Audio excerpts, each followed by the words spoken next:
Welcome back to my channel mastering commerce academy. आज हम पढ़ेंगे मेथड्स ऑफ स्टोरेज कि स्टोरेज के मेथड्स कौन कौन से होते हैं। इससे पहले हमने जैसे पढ़ा है कि स्टोरेज ऑफ मटेरियल होता क्या है, उसके ऑब्जेक्टिव्स पढ़े थे एंड देन आज हम पढ़ेंगे मेथड्स ऑफ स्टोरेज। सो दो तरह के मेथड्स होते हैं, सेंट्रलाइज स्टोरेज और डिसेंट्रलाइज स्टोरेज। सेंट्रलाइज नेम से ही पता लग रहा है कि ये एक मेन स्टोर होगा पूरी फैक्ट्री का। तो देखिए, अगर ये मेन स्टोर होगा पूरी फैक्ट्री का तो इससे हमें क्या क्या फायदे होंगे। अगर ये मेन स्टोर है तो इस पे पूरे पे कंट्रोल होगा अच्छे से, और डुप्लीकेसी नहीं होगी। डुप्लीकेशन की जो चीजें हैं वो नहीं ली जाएंगी। पता लग जाएगा कि ये वाला मटेरियल जो है वो ऑलरेडी अवेलेबल है। ठीक है जी। और मान लीजिए इसकी अब, हाँ जी, तो मैंने उससे बताया आपको कि एक मेन स्टोर होता है वॉल फैक्ट्री का। सारा मटेरियल सिर्फ एक ही जगह पर स्टोर किया जाता है, चाहे कंपनी के कितने भी ब्रांचेस या आउटलेट्स हों, सारा सामान एक ही सेंट्रल लोकेशन से मैनेज और डिस्ट्रीब्यूट किया जाता है। अब इसकी वर्किंग कैसे होती है? कंपनी एक बड़ा वेयरहाउस बनाती है जो सारे बिजनेस ऑपरेशंस के लिए मेन स्टोरेज हब का काम करता है। सारा रॉ मटेरियल या फिनिश गुड सप्लायर से सीधा इसी सेंट्रल वेयरहाउस में आता है। ठीक है जी। जब अलग अलग ब्रांचेज या कस्टमर से ऑर्डर आते हैं तो उन्हें इसी सेंट्रल वेयरहाउस से फुलफिल किया जाता है। सेंट्रल लोकेशन से सामान को जरूरत के हिसाब से अलग अलग ब्रांचेस तक भेजा जाता है। अब इसके एडवांटेजेस जैसे मैंने आपको बताया था कि कंट्रोल बहुत ज्यादा बेटर हो जाएगा। जब सारा स्टॉक एक ही जगह होता है तो उसकी मॉनिटरिंग और मैनेजमेंट आसान हो जाती है। इससे चोरी और नुकसान का खतरा कम होता है। ठीक है जी। Then is reduced duplication. Duplicacy नहीं होती बेसिकली मटेरियल में। इससे क्या होता है, इस सिस्टम में जरूरत से ज्यादा इन्वेंट्री रखने की जरूरत नहीं होती, क्योंकि इससे ओवरऑल स्टॉक लेवल कम रहता है और जिससे पैसा ब्लॉक नहीं होता, बेसिकली कैश फ्लो भी सही रहता है।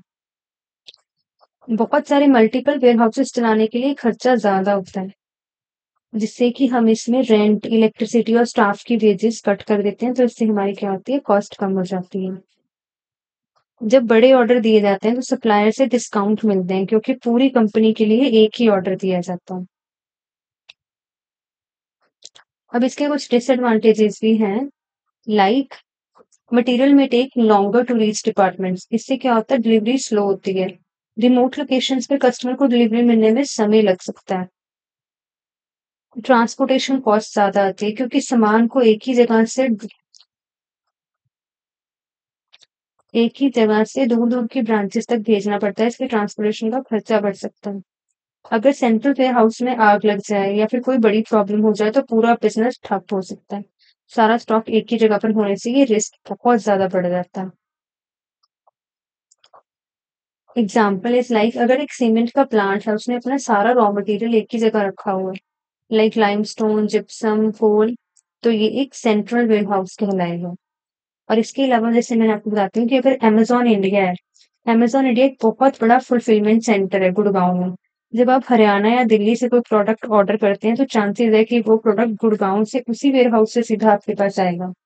अमेज़न का ये वेयर हाउस एक सेंट्रलाइज्ड स्टोरेज का प्राइम एग्जांपल है, जहाँ से वो पूरे रीजन को कैटर करते हैं। ठीक है जी। सो ये सेंट्रलाइज्ड स्टोरेज अब आपको बहुत ही अच्छे से मैंने समझा दिया है। आपको ये पूरा समझ आ गया होगा। नेक्स्ट क्या है, डिसेंट्रलाइज। ये उससे बिल्कुल ही ऑपोजिट है। डिसेंट्रलाइज क्या होता है, जैसे ब्रांचेस में, स्टोर्स में सामान रखा होता है। डिसेंट्रलाइज स्टोरेज का मतलब होता है जब एक कंपनी अपना स्टॉक या मटेरियल अलग अलग छोटी छोटी जगह या वेयर हाउसेस पर स्टोर करती है। इस सिस्टम में हर वेयर हाउस एक स्पेसिफिक ज्योग्राफिकल एरिया या रीजन को कैटर करता है। ये सेंट्रल स्टोरेज की तरह बिल्कुल उल्टा है बेसिकली।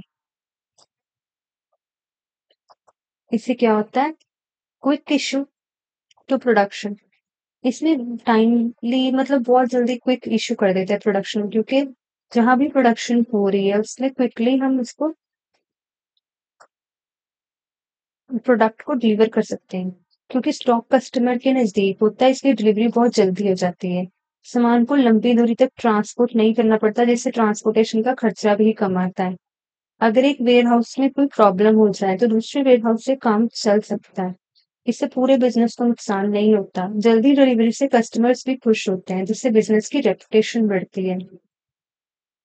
और इसकी वर्किंग बेसिकली क्या है डिसेंट्रलाइजेशन वालों की?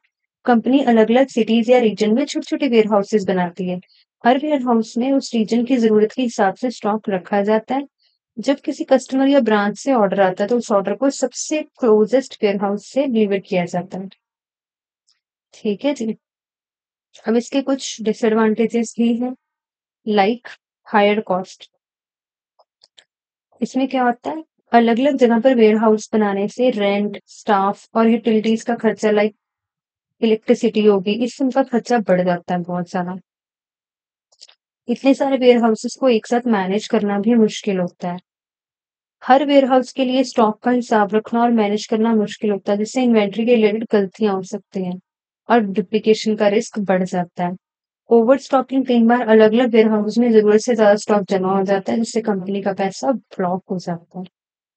एग्जाम्पल इज लाइक, अगर मान लीजिए टेक्सटाइल मिल है, dyeing, weaving and finishing units have their own small stores.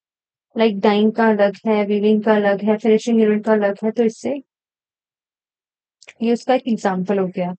और अगर मान लीजिए मैं आपको एक और एग्जांपल दूँ, जैसे अमूल या हो गया या फिर हिंदुस्तान यूनिलीवर लिमिटेड हो गया, ये कंपनीज के जो है डिसेंट्रलाइज्ड स्टोरेज का मेथड यूज करती हैं। उनके मेन फैक्ट्रीज का सामान अलग-अलग स्टेट्स में बने बड़े वेयर हाउसेस में जाता है। वहां से वो सामान हर डिस्ट्रिक्ट या शहर के छोटे-छोटे डिस्ट्रीब्यूटर्स और रिटेलर्स तक पहुंचता है। इससे प्रोडक्ट हमेशा लोकल दुकानों पर अवेलेबल रहता है और कस्टमर को जल्दी मिल जाता है।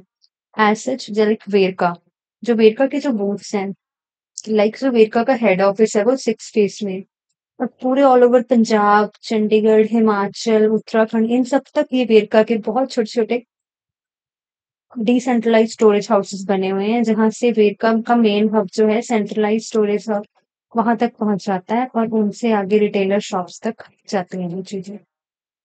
ठीक है जी, ये हो गए मेथड्स ऑफ स्टोरेज। और नेक्स्ट टॉपिक हम पढ़ेंगे नेक्स्ट वीडियो में। Thank you so much for watching.